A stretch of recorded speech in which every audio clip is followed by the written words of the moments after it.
Am I the only one on time? Am I better than everyone? No. I've never been this early to anything. My God. There's a fucking fly in my room. What the fuck?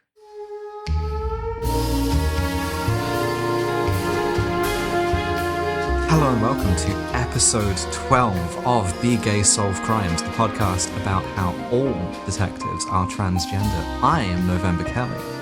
I am Lucy, your local librarian. And I'm Neil Mulder.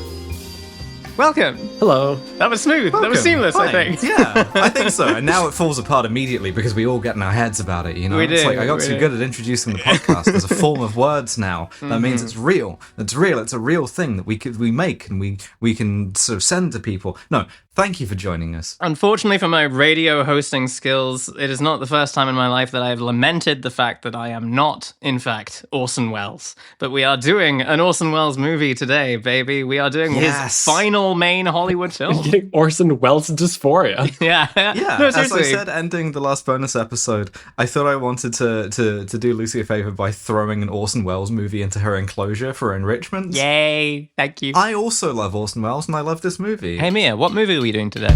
Touch of Evil.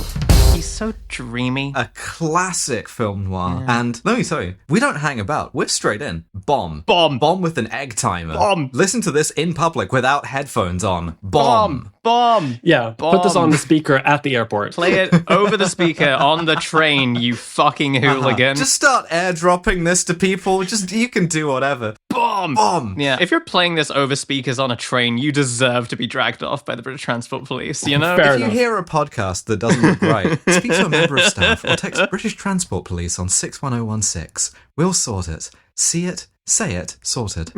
I think we've mentioned before that that's one of my vocal training things. This has been one of my vocal stills for literal years since I first went to the UK and heard it, because every single time I now feel stared at in public by anyone, which happens quite a lot because I'm 6'7" in height, which is fucking insane. I will oftentimes have in my head the voice of the underground person, The sultry underground lady. Yeah. but with the text of like, do you see a strangely tall transsexual minding her business in public? Tell one of our members of staff. See it, say it, sorted. It could always be worse. Sometimes I have my mouth open in pictures, and then when I look at myself in that picture later, I look at my teeth and I think very strongly to myself, mind the gap. Stop it! But no, so we begin with a bomb being planted in the boot of a car, and this is all done in one beautiful, long, overhead tracking shot. Yeah. As the bomb gets planted in the car, a man and a woman get into the car, they drive onto the main drag and then down the street past Charlton Heston and Vivian Leigh and straight through the US-Mexico border. Which is extremely porous, surprisingly porous for what you would expect by modern standards. Yeah, the US-Mexico dotted line. The thing about Orson Welles and this tracking shot here is that, Orson Welles is sort of beloved of a lot of film nerds and film bros who, agree with this kind of great man of film history theory of, auteurs, right? There's an archetypal director that people get obsessed with. And the thing is that I firmly believe that Orson Welles was just that good. He deserves it. I mean, he does. Obviously, it's a collaborative effort, and he wouldn't be who he was without his cinematographers and his screenwriters and things like that. But I love him romantically is the thing, and I will go into bat for my boy at any opportunity. I love him. You so can much. tell from this movie that he is a legend for a reason. It's not out of nowhere. One of the only times I've ever angered Lucy that I remember Oh my god! was can't I remember this. made some kind of snide comment about this auteur theory, and you went to me, oh no, you're totally right. RKO's cut of the Magnificent Ambersons was way better. With such actual venom. See, the thing is, I don't usually ascribe to auteur theory. I just hate what RKO did to that picture. Okay, yeah, no, that's reasonable. It does remind me of Orson Welles' near final words on his deathbed, turning to his beloved, associates and saying, Brought this rotisserie chicken from home. "Don't let Ted Turner deface my movie with his crayons." I love him. Also, I realized that my Orson Welles is just a barely pitched down Maltese fucking. Yeah, very, very good, sir. Orson Welles. Well, I say so. I've survived my home invasion. The third man. The thing is that I'm an Orson Welles fangirl, right? Oh, yeah, because he's not called Orson Paulies, is he? Or Daughter Welles. You know, you've got Orson Welles' debut being Citizen Kane, a movie that I think does genuinely live up to the hype, and then you have John Huston's first film, The Maltese Falcon, which you already know our opinions on. I'm sorry. We are unfortunately Team Orson Welles on this podcast on account of us all being gay as hell. Can I also mention the music here? Because there's a Henry Mancini theme over this tracking shot that has this kind of real motion to it that I really like. Admittedly, it is playing on some sinister Latinidad, but I still really like it, because one of the other things we should have to say about this is, since we see the one cardboard hut that is the US-Mexico border, and since we are in El Paso, Texas, and Ciudad Juarez, that is Charlton Heston playing Mexican. Yes. So Orson Welles, incredible director, not the best casting director, perhaps. This is a film that has some controversy surrounding it, insofar as we get Charlton Heston to do actual brownface to play a Mexican character. And this was sort of quite surprising from a director who, in his early days, went against the Hollywood grain to put on a theatrical production of Macbeth with an all-black cast in all of the leads. And this was like a very famous moment during segregation of a white director trying to negotiate to get funding for a production with an all people of color cast. And I think that speaks to the fact that even though the handling of this movie by Universal Studios and the order in which all of the crew came on board, because you had Charlton Heston first and then Orson Welles following on after at Charlton Heston's recommendation to direct the movie. When they then were like, okay, well, what if we made it Mexican? You still have Charlton Heston in the lead role, and they kind of just sort of fucked themselves, I guess, on that front. Yeah. So we see Charlton Heston, who is playing this kind of, as we'll see, liberal hero, like Mexican Atticus Finch, right? Crusading lawyer, very upright. Yes. He is an agent for the Drug Enforcement Administration. Yeah, right? He's a prosecutor, right? Yeah. He's a narcotics prosecutor, and his name is Miguel Vargas. He stands up for the law. Yeah.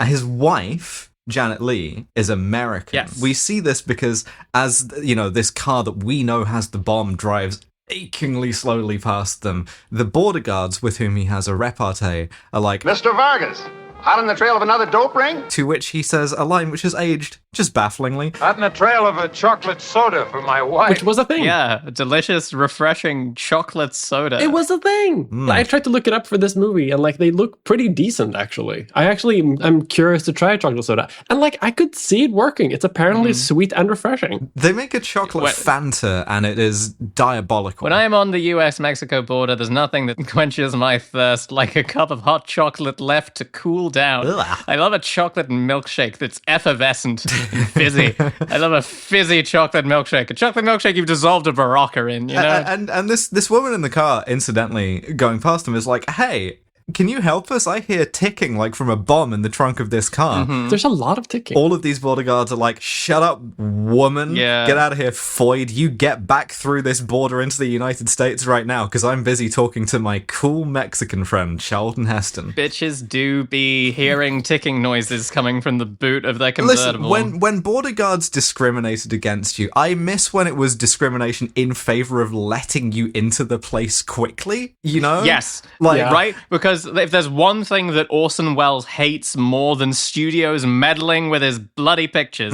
it's borders. He absolutely despised them. He hated borders, he hated cops, and he hated border cops the most of all of them. He couldn't shut up about it. He was right to do it, yes. There's something about being ticketed and numbered that gives the man the feeling of being a piece of baggage or a convict. One can't help thinking wistfully of our Father's Day when the world hadn't grown so small that one could move about in it without being watched so closely. Nowadays, of course, we're treated like demented or delinquent children. And the eyes are always on us. You can still have this experience if you travel within the EU during those like temporary/permanent within Schengen area border inspections and are white. You can still get this kind of like, just come on by, no problem.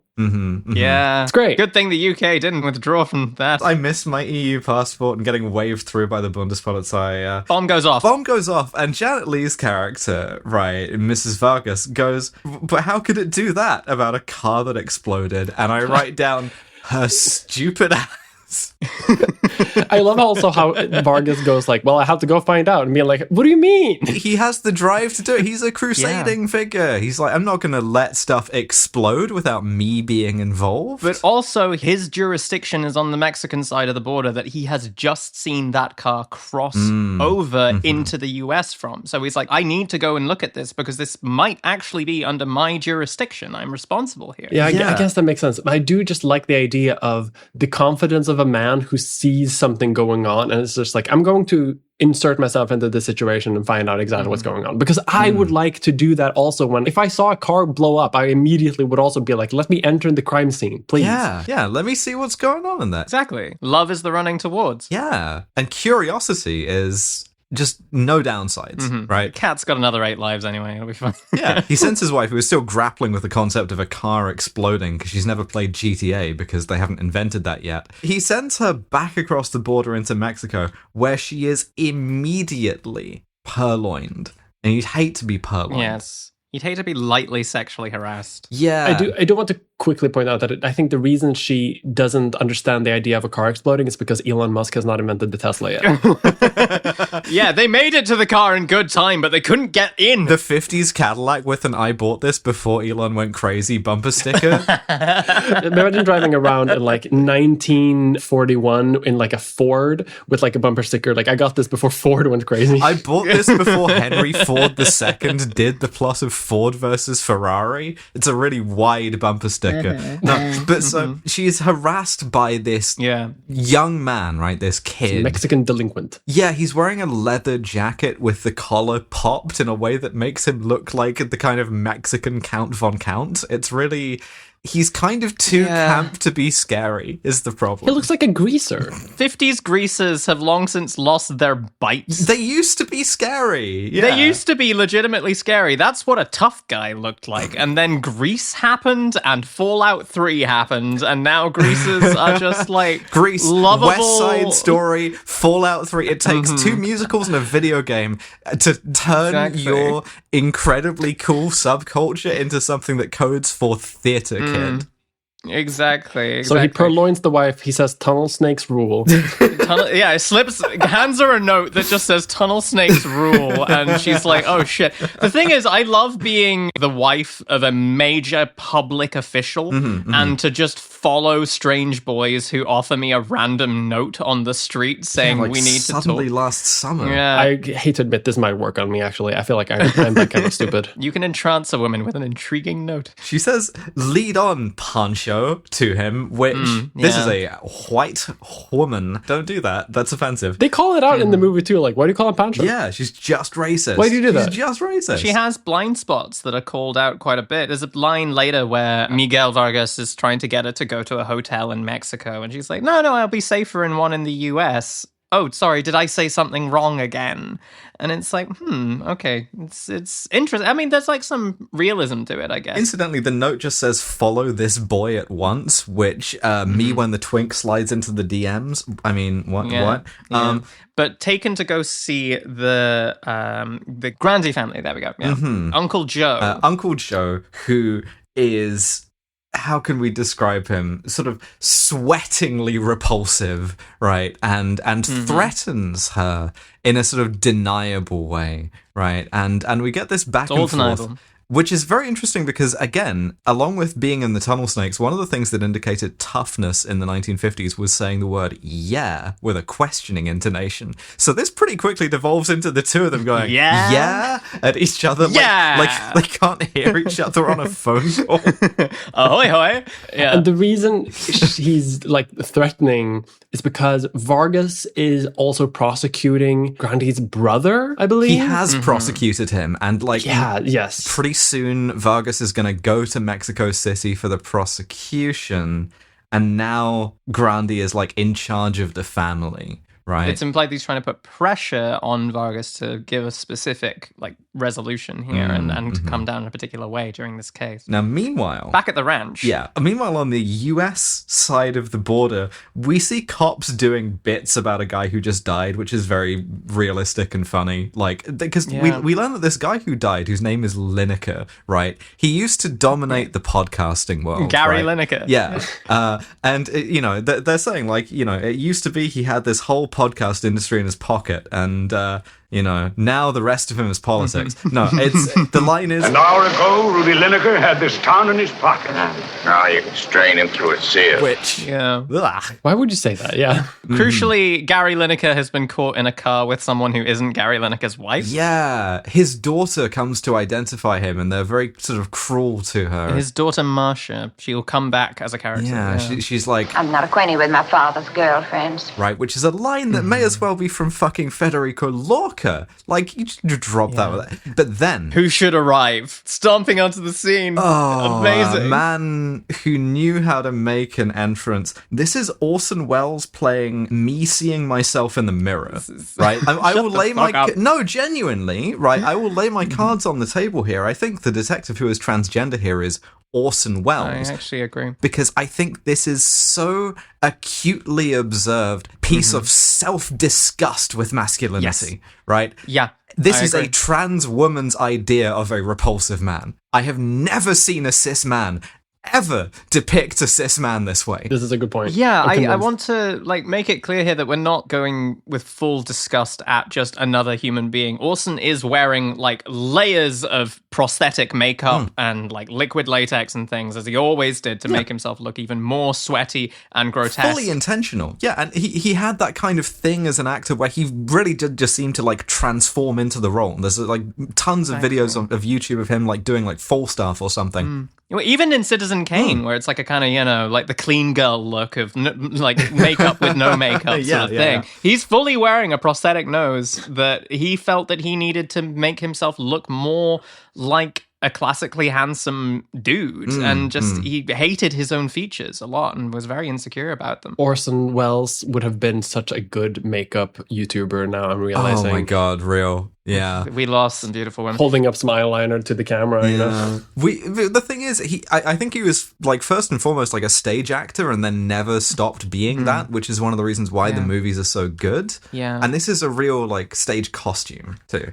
Exactly. And this is a key piece of Lucy lore for the thesis here, is the fact that we are constantly going from detective to detective here, looking for people who I, and indeed the rest of us, pre-transition felt some kind of rapport with in some way. But what we have here is that pre-transition, there were only about 3 guys that I could imagine being happy, having a life that looked like, right? I could picture myself happily as being basically any woman on earth. I could happily switch places with any of them at the time. But pre-transition, if I was going to be a happy boy, I needed to be one of 3 people. And the thing is that 2 of those people were Orson Welles.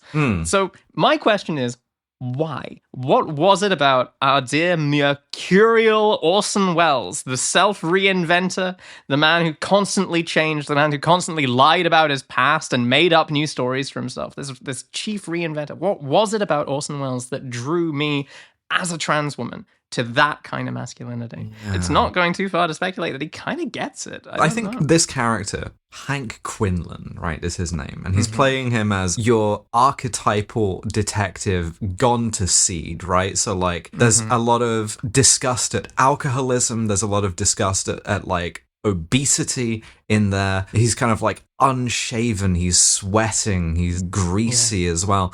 All of that is really drawing on stuff that we know that Orson Welles, as a person, not a character, struggled with. And there is so much, as I say, disgust in this depiction that I don't think it's a stretch to be like, this is like you doing kind of self-criticism. There's something there for sure. Yeah. It reminds me a lot of the one throwaway line in Disco Elysium when Harry Dubois shaves his mutton chops and shaves his moustache and goes out to see Kim and is like, what do you think?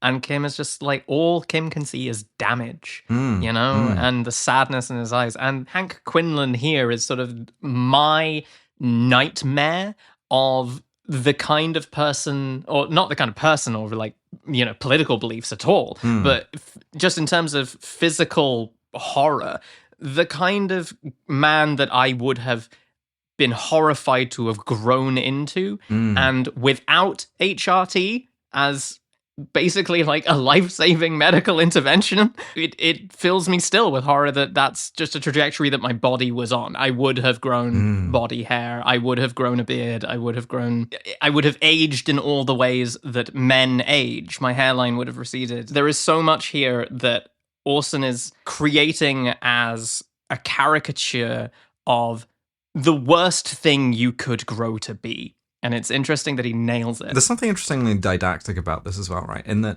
when he gets out of the car, right, he immediately begins describing the friend group because he says, we got a G-man, a T-man, and some kind of Mexican, which, hell fucking yeah. Every good group chat has these components. Yeah. But so the deal is that he's racist, right? And now I think if you made this movie and you went, this guy's like sort of fat alcoholic, he's physically like disgusting and repugnant, and he's racist, right? You would be accused, I think, with some justification, both of leaning too heavily on this and of being like, oh, so that's what you think racists are. Whereas this in the 50s is very much trying to suggest, in a long tradition of like kind of FDR didactic liberalism that Orson Welles is very much part of being like, to be racist is as much of a character flaw as to be a drunk, right? Yeah. Or to be fat. These are equally bad things because we know you hate the first two, but we don't know if you hate racism enough yet, so you should, right? There's a lot of things of this movie, not only in how it like presents character flaws, especially racism, but also how it kind of libs out around the concept of the law and what the law should be. Oh, it's so lib. That really reminds me a lot of 12 Angry Men as well. Like it has a very similar vibe to me as that. Like the same, how they portray racism really reminded me of that. Because they kind of did the same thing in 12 Angry Men. Is Jura a kind of detective? Is 12 Angry Men a future episode? So it is, it absolutely Kinda, is. So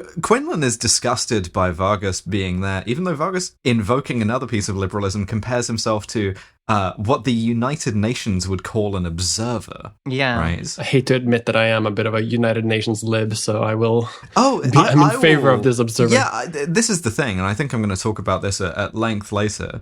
I'm very, very susceptible to this subgenre of liberalism, the kind of like optimistic permission to live out, sir. Legit though, when it's like tolerance is an American value and you have to defend it. Superman talking about how being racist is un-American because anyone can be an American. I'm like, I'm susceptible to that. I know better, but it's still like, it's seductive by all means. We also learn that in addition to being racist and sweaty and horrible, Hank Quinlan is also got a limp. Physically disabled, because he arrives at this smouldering wreckage of a car that's exploded, and he's like, I reckon someone blew this car up. And someone's like, what makes you say that? And apparently it's not enough to go, well, the car exploded, man.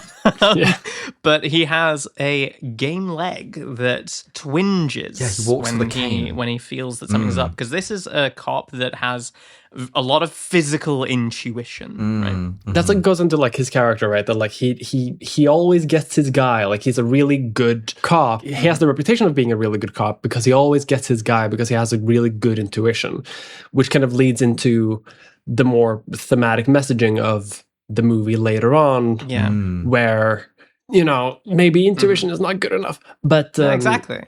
Yeah, it kind of puts him slightly opposite to Vargas, who wants a bit more, who has a different view on the law, kind of thing. Like, but he's very much a cop who he sees the purpose of the law as getting the bad guy. Yeah, it's very much like big cop in a small town, brackets, fuck off up the model village, brackets, future episode. And we see that all of these other American cops idolize him, right? They're like, you know, this is the guy. And so immediately his move is to chercher la femme, right? And he assumes this is a stripper. We should go to the strip club in Juarez. He looks at a pile of jelly on the tarmac and is like, that's a woman. At least one of those lumps is silicone. We're going to the strip club.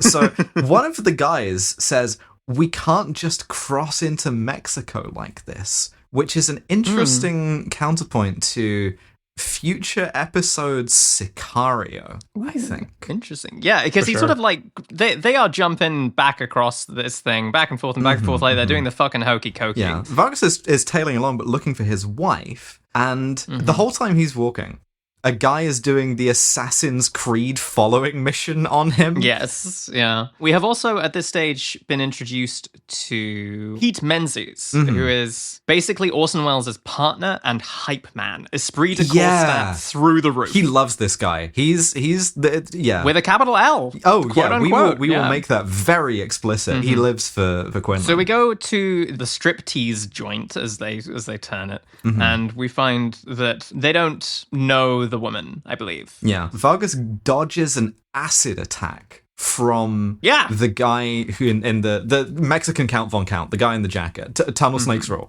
The Tunnel Snake, we'll call him the Tunnel Snake. He fully tries to like vitriolize him, right? And misses and escapes. Dodges a plasma weapon. Yeah. And so Vargas catches up after the acid attack, and out of the corner of his eye, Hank Quinlan spots another strip joint, another house of ill repute. It's something that he hears, really. It's he has this habit as well, which Wells really plays up and really kind of makes disgusting, of like eating chocolate bars, right? And he's sort of mesmerized by the sound of a piano, like a pianola in this case. We've called him drunk thus far, but we are actually given to understand that Orson Welles' character is on the wagon, that he has given up alcohol, and he gives a line about replacing booze with chocolate bars, and it turned him into this. Yeah. It's because he's sort of mesmerized by this piano, which turns out to be a player piano, you know, the kind that like plays itself off of a big drum. Yeah. And he goes into this place, and Marlene Dietrich doing a real classic of a Marlene Dietrich role of sort of like angel to deeply fallen man, says, I didn't recognize you, and this is, you should lay off the candy bars. And this is when he sort of half slurs, like, you know, it's either the candy or the hooch, you know? Marlene Dietrich, lady I love to see, playing a kind of Romani Mexican fortune teller archetype in a way that's a little bit mystical. Weird, vague mystery woman, yeah. Yeah. Ethnically ambiguous mystery woman. There's so much unspoken between them as well. We get the sense that they have a history together, but he asks her the questions, not really expecting an answer. I think just there to be with her, and you're just like, oh yeah, this is the woman that he was in love with before he was like this kind of vibe. He has this emptiness in his soul that is woman-shaped. Yeah. There's a lot of these like subtle characterizations that I think Orson Welles is really good at doing. It doesn't take a lot, but as you say, like there's a lot of things unsaid that gives a lot of depth to him as a character.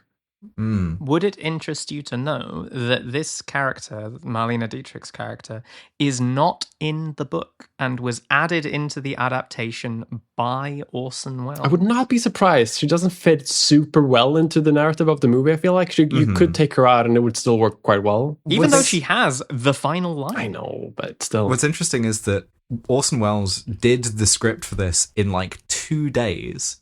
And what he based it off of was there was a pile of scripts, because they were just contracted for like Charlton Heston picture, right? They didn't have like a specific script. It was an adaptation of a book that had done well, that was just a cheap thriller. And Orson Welles asked for the worst script that they had, which was this. It was called Badge of Evil. And he took 2 days and turned it into Touch of Evil, and he put Marlene Dietrich in it. And made it real good. Yeah. Orson Welles will just cast Marlene Dietrich and things. Yeah. Hanging out with the old Hollywood bisexuals. Orson. I wonder what's up there. We got a G-man, a T-man, a Mexican, Marlene Dietrich, Orson Welles. Yeah. So Orson Welles is grumbling with the bisexuals. All of gender is contained within Marlene Dietrich and Orson Welles, I think. You know? The gender is stored in the Orson Welles. So Janet Leigh, she's gone back to her hotel, But across the street, the flashlight pervert, because it's so hot, she's got the window open. He's like shining. It's the same kid, right? But we don't see him. He's shining the flashlight into the room. He catches her in her underwear, and so she puts on something more modest, which in this case, this being the 50s, is the most tit-hugging sweater ever made by human hands. Yeah. This is a particular archetype of the sweater girl, which is sort of the 1950s equivalent of a pin-up girl, or like a Gibson girl, or even modern, as little as 5 years ago, you had like Visco girls and otherwise. Absolutely. Archetype of femininity that's linked to a particular garment. We have also had a little aside from Uncle Joe confronting the gang member who threw acid at Vargas, being like, what the fuck did you do that for? Don't lay a finger on Vargas. We are trying to pressure him, not attack him. We need him to get our brother off, or a better way of wording that, perhaps. We need him to jerk off my brother or whatever. We need to get Vargas off. We need to do some more didacticism, though. So, like, Janet Leigh is scared, right? And I should probably remember her character's name ever, but she's mostly just Mrs. Vargas the whole time. Susie. Susie. So Susie is scared. And so Miguel has to reassure her, which he does by looking directly into the camera and going, this isn't the real Mexico. You know that. All border towns bring out the worst in a country. Now, I agree. I like when the didacticism, when the lesson is one I agree with, particularly when that lesson is start respecting Mexico to an American audience in the 50s. Hell yeah. But it's so funny that the highest honor that Americans could consider in their culture was having, like, the ideal Mexican be played by a white guy. That's just incredible. What an honor. See, they're just like us. We put Charlton Heston in brown face to prove it. I wish that they had cast an actual Mexican actor in the lead role. This movie would have been fucking incredible. Yeah. However, as they're leaving to go into the US, he's trying to send her back to Mexico City where she'll be safe, and she is immediately blackmailed by the existence of a photo of her outside Grandy's place with Count Von Count. That was taken just as they went in. Yeah, she was papped with it. The development time on this, crazy. Incredible. They're papped. They are trying to smear her. It's some kind of pap smear. And so she's like, well, I'd better go with you, but I should go to, like, a motel in the United States, which will be nice and safe, right? Yeah. As opposed to a scary, scary motel in Mexico. Yeah. Well, in fairness, she has just had the flashlight pervert there, so, like... This is true, and there is something questionable about the fact she then goes to a safe American hotel that is dangerous because it gets taken over by Mexicans. Or, like, US citizens who are, like, Mexican diaspora, right? Notably, both she and Vargas loudly announced their travel plans from inside a convertible just on an open street while Grandy is doing the Assassin's Creed eavesdropping mission on Step into them. my office. Yeah. We then have Orson Welles going to the site of the Lineker Construction Company hunting for dynamite. He was trying, he's like, this car was blown up with dynamite. We need to find where anyone could have possibly got some dynamite from. Yeah, he's kind of working this. He's like holding court almost. He's in the back of his car with his guys who all love him, and he's just having the car driven up to people and bringing people up to the car window. Immediately clocks one of the guys as being a parolee and sort of brings him over and then eliminates him as a suspect immediately. It's very holding court. Like, he's very much like telling them, like, here's my intuition and here's why I'm correct and this is what's going to happen.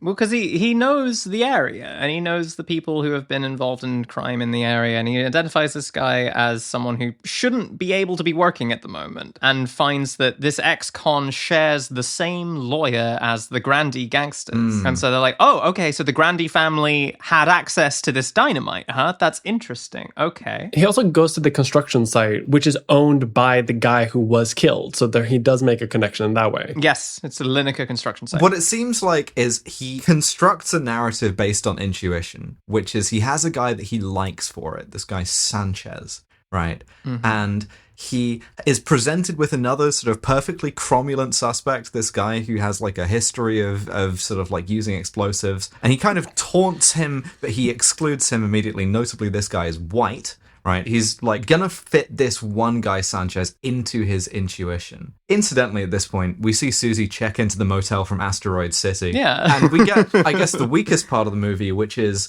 that there is a socially awkward, terrified comedy rapper who is playing fiddle music at her out of the speakers. God, me at 18. Yeah, the autism hotelier who's had too much coffee. Very, very anxious. He's the night shift guy, and it's now many hours into the day shift, and the person to come and take over the day shift has not arrived, and he's stressed out of his fucking gourd about it. He's also terrified of beautiful women, which is real. Fair enough, yeah. He is trying to make the hat work constantly. That's where Susie is supposed to be sort of like laying low. So at this point, Hank Quinlan goes to Sanchez's flat. Quinlan reunites with Vargas, and they all go to Sanchez's apartment, where they find, because he's been waiting for them, that Sanchez has been living with Lineker's daughter. Right, and they have a slick lawyer as well, who is gonna sort of get them off of the charges. Well, she has a slick lawyer. Yeah, He doesn't. He has no lawyer. He's fucked. Yeah. The lawyer is only for her. yeah. And he is very much just like, don't say anything, don't talk to the cops, I'll do it. Yes. He's doing the good lawyer bit of just shut the fuck up. And Hank is like, Sanchez, you scumbag, you only married into the Lineker family for the crisp fortune, the crisp advertising millions. That's what you're doing, you bastard. You married him for the podcasting money. No, it's very, very clear that he is constructing this narrative where this kid Sanchez is trying to get his would-be father-in-law out of the way because, as he says, naturally he objected to a Mexican shoe clerk as a son-in-law, right? And it's sort of ambiguous to us to what extent this is Quinlan's own racism or Quinlan correctly understanding the racism of his own sort of community. Genuinely distressing scene. It's really and horrible. Vargas in the scene is also like, he goes into the bathroom to presumably use it and like steps around a little bit. He then has to step out to do a phone call where he calls his wife and has a little nice, and then goes back to the apartment. Yeah. Crucially, while he's in the bathroom, he finds a shoebox. Yes, exactly. Like, and it's empty. A very conspicuously empty shoebox. This is all done in one shot, by the way, which is crazy work. It's really well made. And when he comes back to the apartment, Quinlan tells his subordinate to go into the bathroom to look around for evidence, where he finds dynamite in the shoebox, 2 sticks of dynamite. And then that is evidence that, like, well, there is dynamite here in the apartment. Quinlan does a bit of like deduction of, well, there were 15 sticks of dynamite that was stolen from the construction site. 13 were used to blow up the car. There's 2 left here, so it makes perfect sense. Bing, bam, boom. You got it. Yeah. That's you. Yeah, Sanchez is horrified and protests innocence and begs Vargas for help. Notably, him having done this in Spanish and Vargas having spoken to him in Spanish had led Quinlan to hit him earlier, right? Yeah, saying, I don't speak Mexican. Which... Yeah.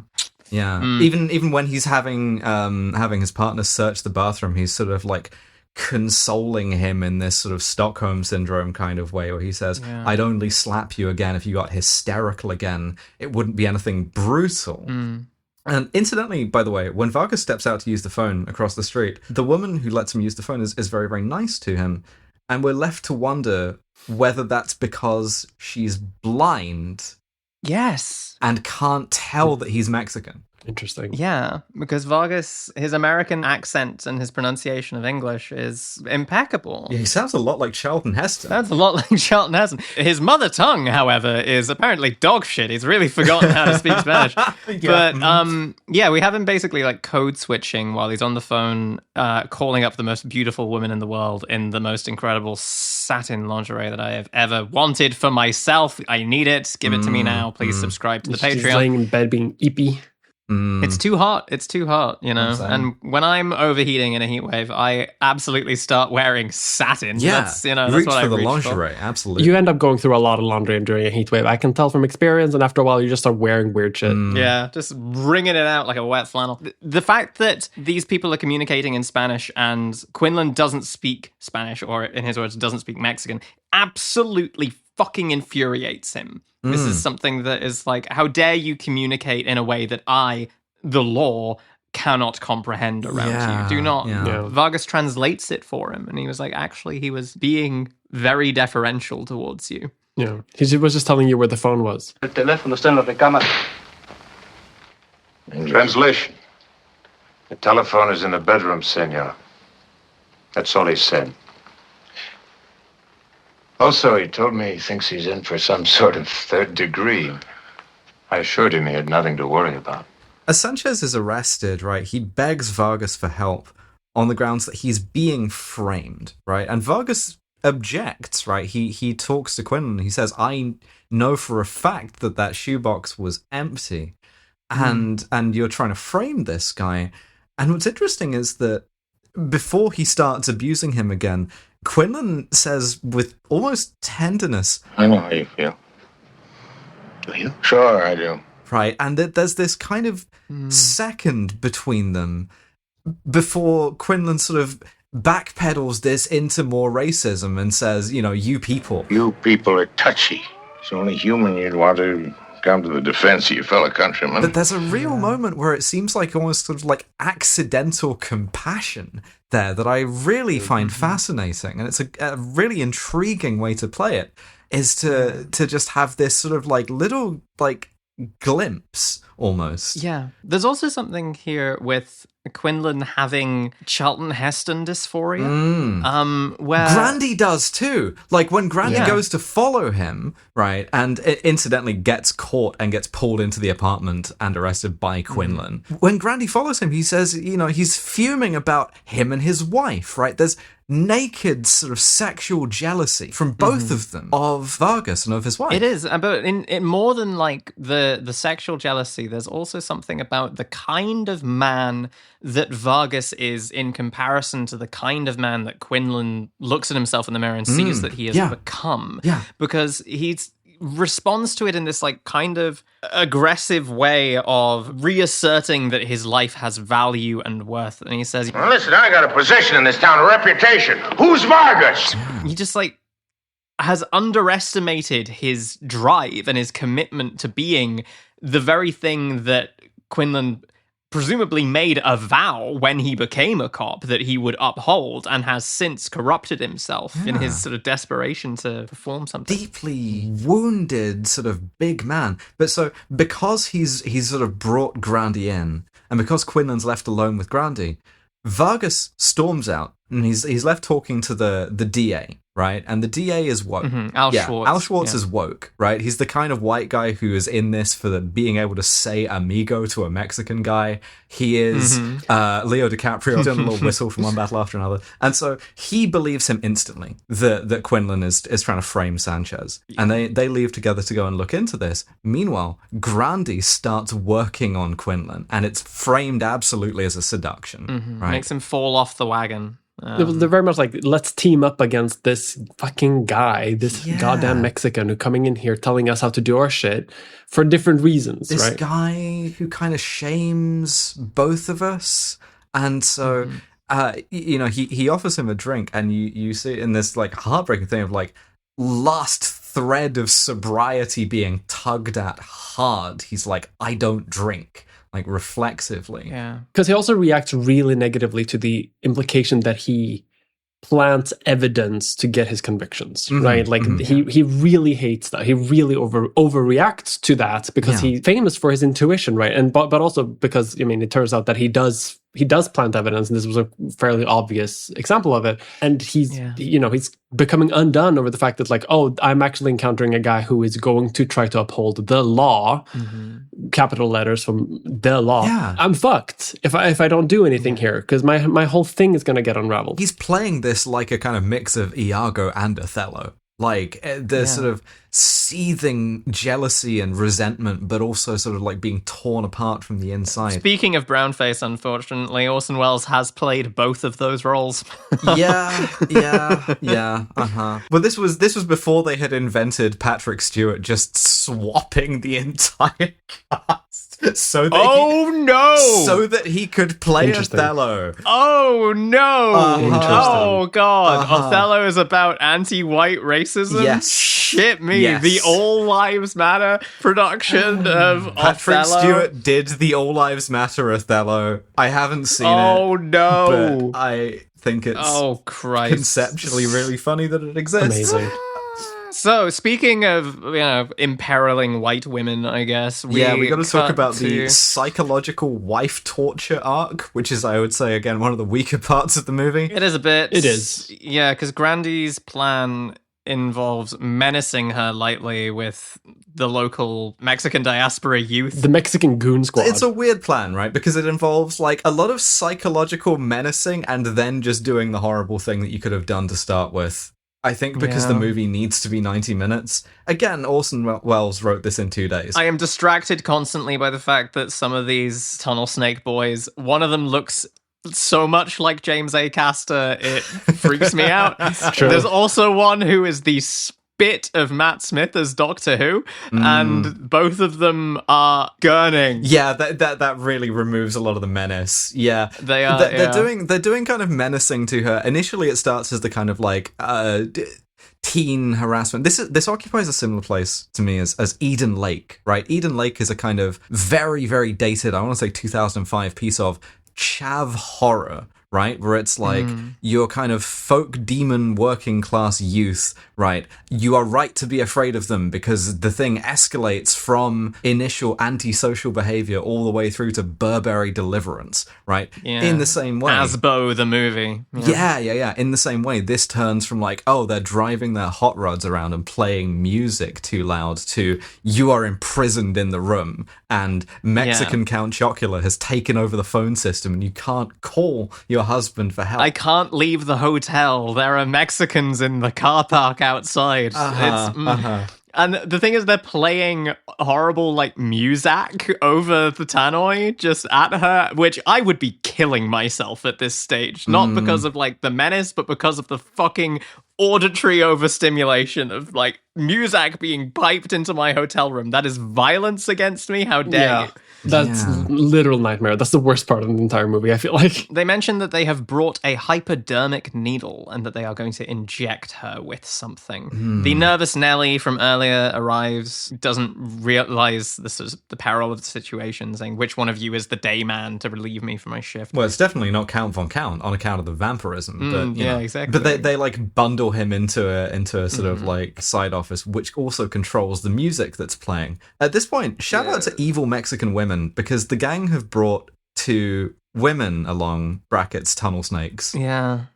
One of them's basically a T-boy, as far as I can tell. Evil Mexican T-boys, where? I love evil Mexican women so much. Yeah. Shout out to Mexico. Great people in place, by the way. Speaking of nothing. Incredible. Shit at football, though. the evil Mexican T-boys, like, sort of torment her through the wall by mentioning that they're gonna, like, dose her up on marijuana and heroin. Well, it's interesting because it's sort of menacing, but it's also like one of the few other women in this story trying to communicate with her to be like, why aren't you running? Yeah, it's They like are going to attack you. menacing sympathetic. It's really ambiguous, which Yeah. I like. And they're sort of hinting at the peril of the drugs here. This is like reefer madness. And they're like, have you heard of marijuana? Do you know what Mary Jane is? Are you familiar with the concept of ganja? Have you heard of dank kush? Bond, what do you know about Reggie? Yeah. The devil's lettuce with its roots in hell. Do you know the difference Yes. between mids and loud? Wait, that's just hitting the Jonathan Frakes sort of VHS tape. Yeah. Do you consider mids loud? Having been seduced by Grandy into drinking again, right, he's found by Menzies. And he spools out a bit more of his backstory, right? Where he talks about his wife, right, who was murdered. Yes. He Right, knew yes. who murdered her, but he couldn't prove it. He couldn't make it stick. This guy who had strangled her. And then, as he says, in 1917, in some mud hole in Belgium, the good Lord did it for me. Right. And Menzies is this picture of concern, right? And Quinlan sort of senses that he's overstepped and says, I don't usually talk about my wife. And Menzies, who is more perceptive than Quinlan gives him credit for, says, never when you're sober. Yeah. You don't even remember all the times you've opened up to me about this. Yeah. It's right. Yeah. But so then Vargas is like, I'm gonna pull in some like guys, like Quinlan's bosses, and I'm gonna like sell them on him being corrupt. Mm-hmm. So Vargas heads back to his hotel room with Quinlan and Peter Menzies and the district attorney, I think, as well. Vargas impugns Quinlan's seriousness as a cop and implies that he's planted evidence on him. And we get an interesting bit that would now probably be termed white tears. Quinlan freaking out and storming out. There's a bit where he goes over and grabs a pigeon egg from a nest on the windowsill just so that he can crush it in his hands. A little cameo appearance from boss Jim W. Geddes from Citizen Kane. Hell here. yeah. It's like, if you know, we've also had Joseph Cotton as well early in the movie.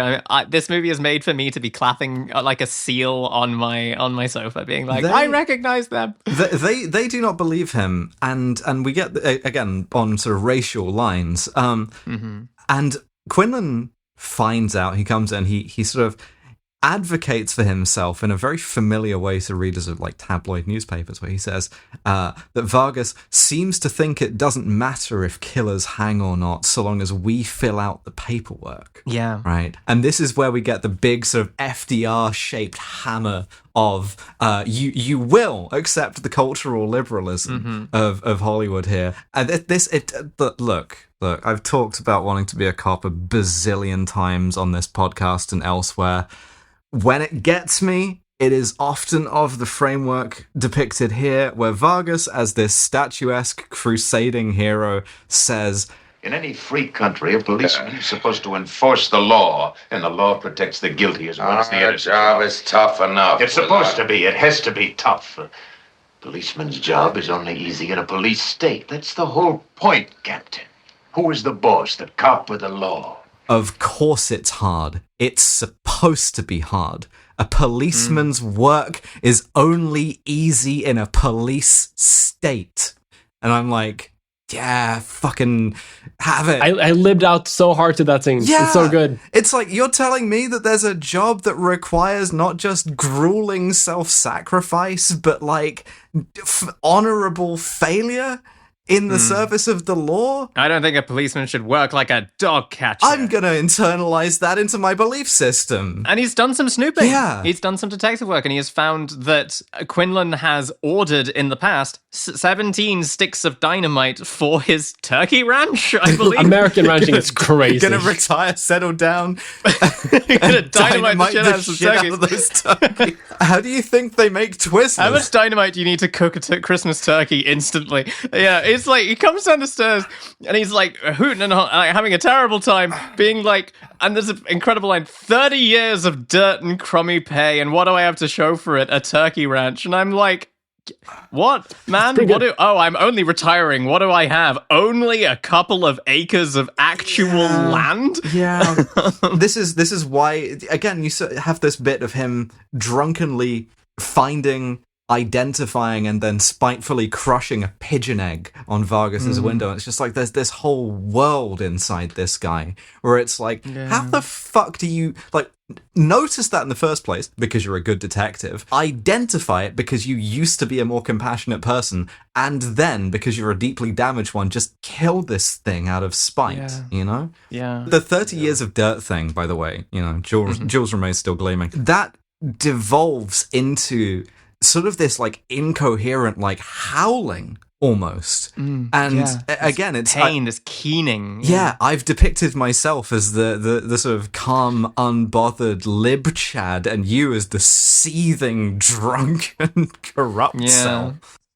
Yeah, gun cells seething. They give him his badge back. And they, as they're stepping out of the elevator, they're like, Hank, you forgot your badge of evil. He tries to give him his badge and his gun, and they're like, we won't let you retire. You're too honorable. Yeah. They're just sucking his dick. So Vargas is like, well, shit, I guess I'll have to do more research. I guess I'm still working alone on this. And he turns to Schwartz, the DA assistant, and says, look, I need access to all of the records of Quinlan's cases. I need to look at all the paperwork and do the graft, the digging, the labor to, have the truth will out here. Yeah. Rather than taking a shortcut to your intuition and actually doing the grit. Yeah. Further to the didacticism, this sort of thing, constructing a role for the white ally goes, you must let your boy cook. let him do the thing. You must help him in this, which is what Schwartz does. And what we get here is we have a brief aside where Susie Vargas, the peril happens, they all come in, crowd around her bed. Yeah, they drug her. The Mexican T-boy is like, "Can I watch?" And I'm like, interesting. I'm so often no, I mean, so the deal is that this is filmed as a rape, right? And you're meant to understand it as such, and then afterwards you get some kind of like code compliance out of it, where Grandy will say, like, maybe she's going to think that something really did happen besides us injecting her with a massive amount of heroin, because that's not traumatic enough. Yeah. The Hays Code fucking hazes all over this fucking film. Really I does. despise William Hays with all of the fiber of my being. You will not stop wanting to beat him to death with your bare hands. But we get a really, really fascinating scene here where someone is looking for Quinlan. And they call his old flames place, Tanner, I think her name is. The fortune-telling, Romani-coded sort of madam that runs this brothel, essentially. And she says, no, I haven't seen Quinlan, actually. And we hear in the background, off stage, this kind of keening howl from Quinlan. I don't want to be this kind of animal anymore. Right. Yeah. Like, you get it, right? Immediately, like, just you see it too. It's, He's wearing the sissy cross-dressing underwear from Amazon. Like, as that's happening. But I'm sorry. I'm sorry. Suddenly too it's far? a step too far to say that No, this you're guy right. who is the picture of the destroyed repressor might indulge in some, like, forced feminization with a sex worker as an outlet and become obsessed with it. I hate to admit it, but you're right. He's wearing like the €5 big silicone fake ass boob. Yeah, I know. You're right. I hate to admit it, but you're right. The skirt that doesn't go spinny enough. But crucially, what we get here is that, like, good writing is often, like jazz, about what you don't depict. Yes. And having him keening off stage, I love the fact, from like an aesthetic writing perspective here, that Orson chooses to not make us privy to Quinlan pouring his heart out to this sex worker. Like, we are left to imagine the kinds of things that this guy would, in tears, confess to the only women in his life that are the only women in his life, the only people he can confide in who are not other men. It's a gesture of contempt as well. Like, you don't risk him becoming sort of more sympathetic there. And I think Wells is so careful about parceling out the sympathy for Quinlan. Yeah. And we get that with, Vargas is in this incredible deep focus shot going through these records. And Pete Menzies turns up and is like heartbroken about the accusations that Vargas is laying at the feet of his buddy, his hero, his partner. He does some real, like, cry bullying. He's like, sure, you can smear him, you can ruin his whole life's work by presenting him with the consequences of his actions. It reminds me of a lot of, like, sort of, accusations against anyone powerful, right? Is like people who have really sort of made their sort of part of their personality worshipping that person, to be like, well, it's unfair now because you don't know who he is or what he's done, But it is really nice though how he does see the seriousness of it, and like it almost immediately is like, I look up to this person, I really love this person, made me who I am. But the foundations of like the law matter more than my personal loyalty. So like I'm gonna investigate this. Like I have to. It's beautiful. I like that. To be clear about the horror, like Quinlan has been having people executed, right? Like they have been being sentenced to death for this. Yeah. And he has all of these cases of like planted evidence again.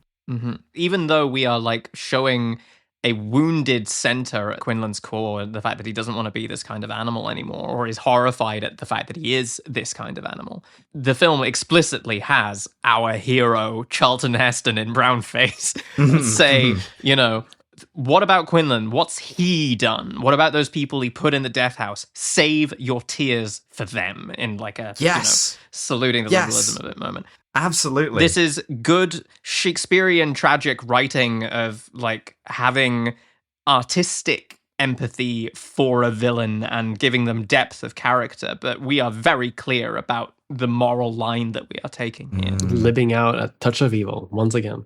Our hero of the movie remembers his wife exists and he had stashed her somewhere. So he goes to the motel, which he finds this sort of wreckage of this assault, right? Which the guy, the nightman, when he finds him, he says it was a party, right? Like a brawl.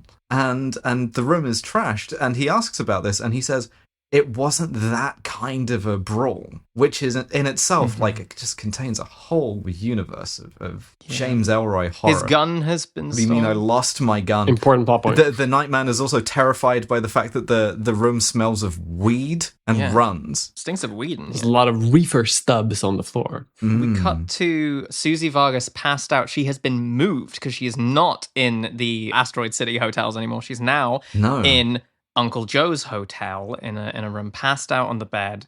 And there are some other Grandy women there who have like scattered reefer stubs around. Yeah, this is the real like cut in for code compliance where Grandy goes, you better not have been smoking weed because I don't tolerate that kind of thing in my organization. And they legitimately go, we didn't inhale, we just blew the smoke on her clothes.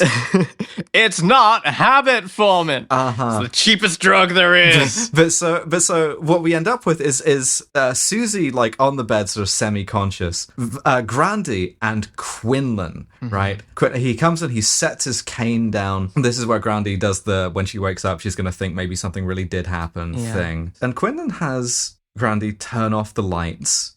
And then he holds him at gunpoint, right? And we see that he makes him call Menzies and report in his own murder, right? Yeah, it's terrifying, right? Yeah, it is. But it's also like, as you see, he's sort of going for the silk stocking like his wife was strangled with. And fascinating, right? This is maybe too dark of a joke to leave in, but if we're talking about podcasts that are transgender, the phrase, hate when the guy murdering me is obviously also working through some psychological stuff about his wife, is a very transgender woman sentence. Yeah, I guess. I may cut off the thing is that like I think it is fascinating here that after all of this, I don't want to be this kind of animal keening and howling, that Quinlan chooses to murder Grandy in a way that, because he's trying to frame Susie for the murder here.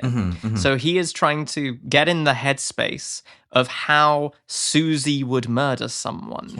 And the way that he thinks that a woman would murder someone is using a silk stocking. He calls it the perfect killing method to Menzies earlier as well. It's interesting. And it's not the last time that we will see a silk stocking as a murder method, because we will eventually do Sherlock Holmes in the case of the silk stocking, baby. Looking forward to that one.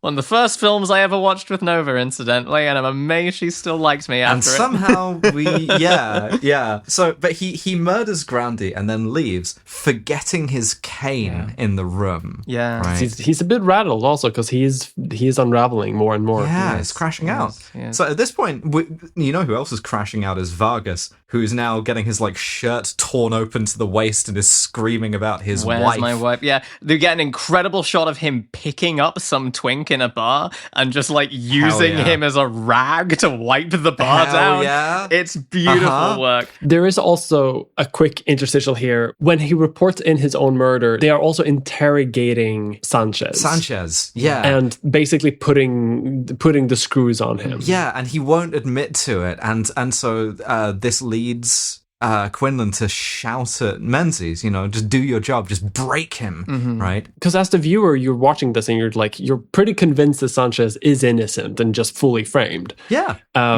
Which is great setup for later.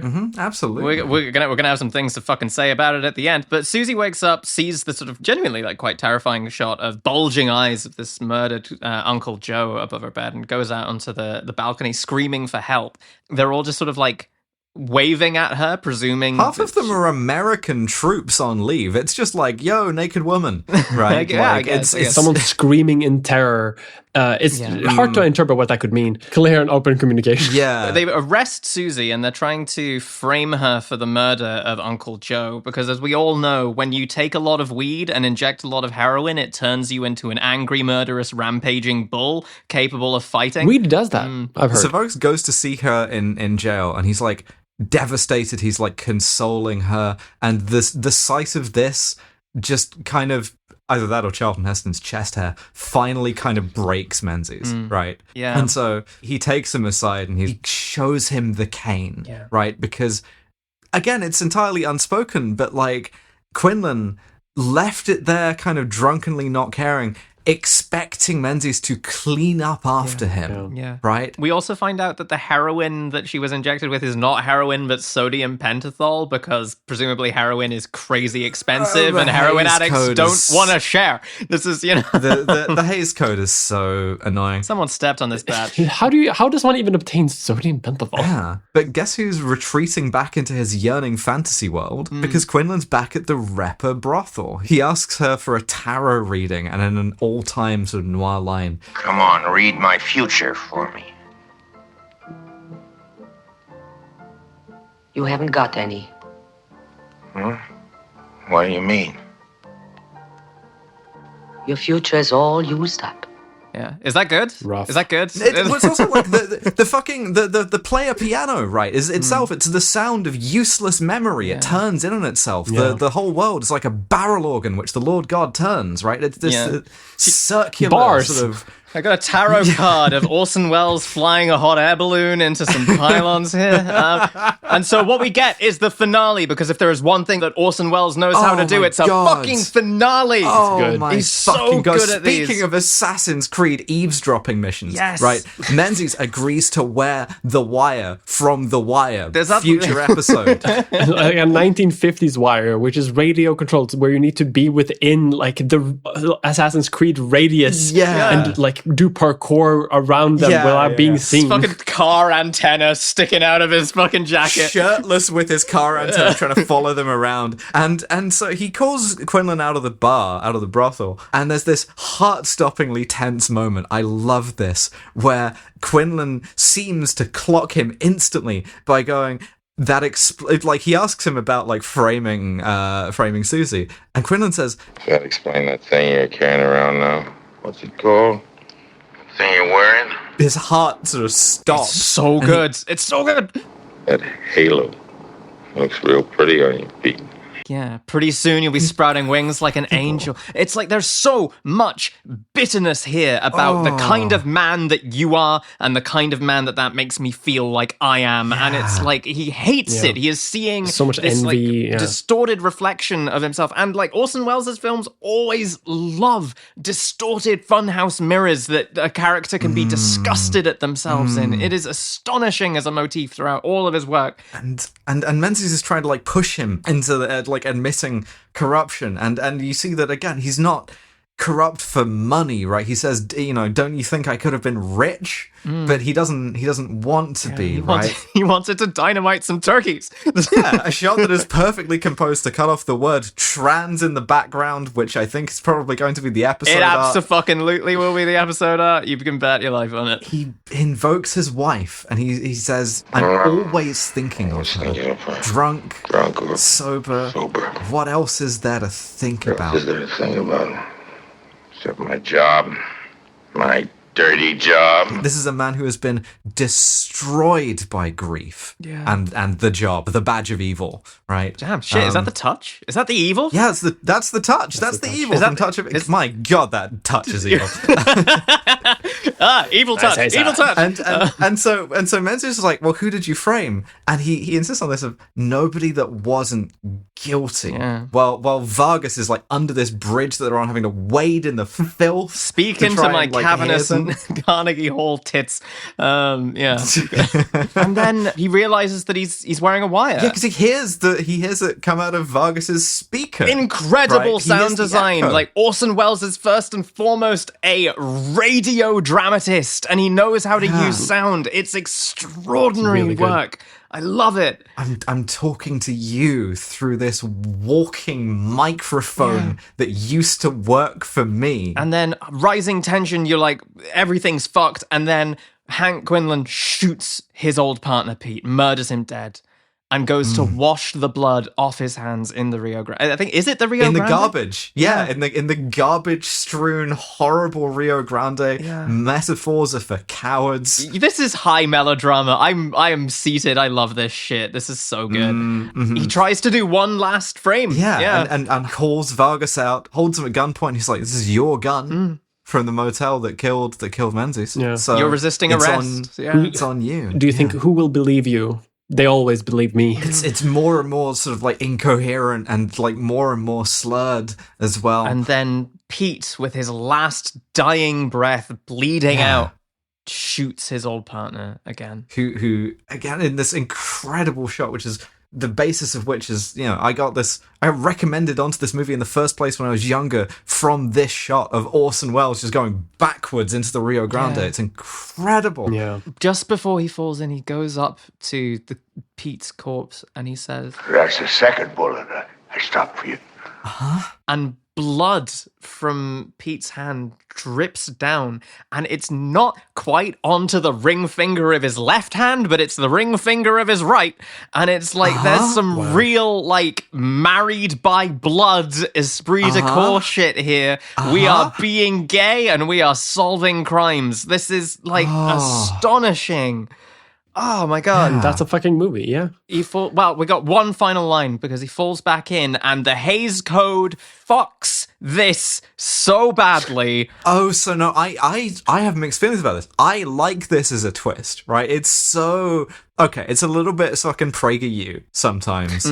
Drunk driving helps a lot of people get to work on time. But I think it actually makes it kind of a masterpiece, even if it's delivered. I agree. It's delivered as such a like drop in, right? Where Schwartz comes to like rescue him, and he says almost offhandedly, Yeah, he did do it. "Oh yeah, Sanchez confessed." Yeah, borderline ADR voiceover as they're like, you know, throwing it in at the last minute. But I really But like I think that. but that ties it all together. Like that's I think is key to the whole thing, because like it means that even if he was convicted, like how can you be fully sure? Because the process to get there was so tainted with the corruptness of it. It undermines the law. It fucks with the institutions. Yeah, it hammers the sort of the liberalism, because as you say, it doesn't matter if you were right because you couldn't prove it and you had to cheat, right? And of course it's easy. I think Orson Welles has said, like in real life, that he would rather a guilty person goes free than being caught by corrupt means or something to that effect. Absolutely, and like, absolutely. Yeah. And it also it makes you, if you go back and watch it in that knowledge, right, it makes Quinlan make a lot more sense and a lot more interesting, because in the sort of back of the car, you see that all of these guys worship him because he has just figured it out, right? It's quick and it's dirty and it's prejudiced, but he has arrived at the correct conclusion, and we don't necessarily know to what extent that's just his like, fucking leg or his racism or like something he doesn't even know that he knows how to do, but he's on top of it pretty much instantly and then just moves seamlessly into like how to frame this guy. The final line of Tanner arrives and speaks to Schwartz, and Schwartz is like, "You really liked him, didn't you?" She says, "Pete Menzies loved him," with like a capital L. Yes. And we get this beautiful line that sort of synthesizes this all down, where this is the epitaph on the whole thing, right? This is what happens if you don't transition, right? She says of him, he was a great detective and a lousy cop. Is that all you have to say for him? He was some kind of a man. What does it matter what you say about people? Bars. Because it doesn't. And the thing is, if you write that line, you are a transgender woman. I'm sorry, you are. Orson, we love you very dearly. That's the rules. To write a film noir, the ending sort of thesis statement of which is like, men are the gender to which it doesn't matter what it happens to them, is good shit. Incredible. Good movie. What a fucking prison to describe the walls of here, to be like, yeah, masculinity is when you do all of this shit will and kill you dead. Yeah, you end up like dead in a sort of river full of garbage because you got like broken by it and by the absence of femininity in your life, and then when it happens it doesn't matter. Yeah. It's a shame that his racism gets kind of vindicated, but, like, you know what we mean. His racism is proven to be textually correct. His gut was right. But he's not. But he's not a good detective because of the racism. He's like, the racism like makes him corrupt. I think it works. I think it like. I'm not sure if it vindicates it, but I think it's just like I like it being trusted with the kind of ability to discern. Hey, this is something that is seemingly congruent with a racist narrative, but I know better, right? I know that it's like, that's a coincidence, right? And unlike this deeply unhappy, wounded, grieving rapper, I know not to generalize that into a prejudice. Yeah, no, exactly. It makes you reactionary. It makes you like just an awful human. Trans your fucking gender. Oh my God. So that was a touch, just a smidge of the evil. Small cup of evil. Does Miguel Vargas protect? I think he barely remembers to protect his wife. But he does take down a corrupt cop, I guess, which is, he protects the law. Does he serve? No. Yes. Really? I don't think you can serve while wearing brown face, is the thing. Okay, that's fair. That is absolutely fair. I respect that very much. But Hank Quinlan, does he protect? No. In danger. Does he serve? No. Just the opposite. That's exactly what we created this sort of like schema for. Of course he doesn't. Yeah, exactly. My God. Shit. Thank you so much for listening. If you liked this episode, we have a Patreon feed. Our most recent bonus episode, we talked about Who Framed Roger Rabbit. What a time. With that was great. Friend of the show and colleague of the Me, Devon from Kill James Bond. It was a great time. What a hoot. So subscribe to the Patreon. We want to make this really like an offer you cannot refuse because it's too good. I think we're pretty good doing that now. Yeah, we've got enough of and it is really good. We will see you next time. Bye, everyone. Bye. Bye-bye. Amazing. Wonderful. Boom. Thank you so much for listening to that episode of Be Gay Solve Crimes. If you like that, you should head on over to our Patreon. For as little as £5 a month, you can get access to every Patreon bonus episode we have already made, as well as next week's episode on the Hitchcock classic Rear Window that we are really looking forward to. If you have already subscribed to our Patreon, thank you so much. We cannot thank you enough, and we would especially like to thank our £10 and above patrons who are, at time of recording, TB Skyen, Rowena Robot, Transfem Oscar Wilde, Saturday's Claire, Jordan Gammy, Sparky, Robert Greensmith, Chloe Salzenberg, Transfer Productions, Dalton Fitzgerald, Anne Hedonia, April, Femme Butcher, Clocky Galadriel, Athena V, Fenris Mayday, Sonia with a Y, Moss, A Touch of Puppy Toys, Kyle Clark, Gil the Gilded Dragon, Audrey Witt-Pittman, Balakatina Gaviscon, Yarenko, Codex O'Healy Melcher, Helen, Puppy Toys, Starlight Foxalope, Philip James, Monsieur Squirrel, Casa, the Reverend is cautiously trialing the name Halcyon for now, or just Hal for short, Syrup Cassin, Rachiology, the Aurelii, Bark Bark Bark, shit, this has been a response of Princess Reese. Persimmon, Shally Wolfie, Storm's Dream, Banana Logs Tchotchkes for juvenile canines, Charlotte, Red Ash VA, Armored Contempt, Liz Rossi, Puppy Toys, Maxi Mayu, Whir, Columbo's Dogs also loves puppy toys, ACXG, misread that last one, Faye, Gwen, wife of the show, really likes it when Lucy says puppy toys, and thinks other people should change their name to Puppy Toys. The Informant dumps a box of squeaky toys on you. Jesus Christ.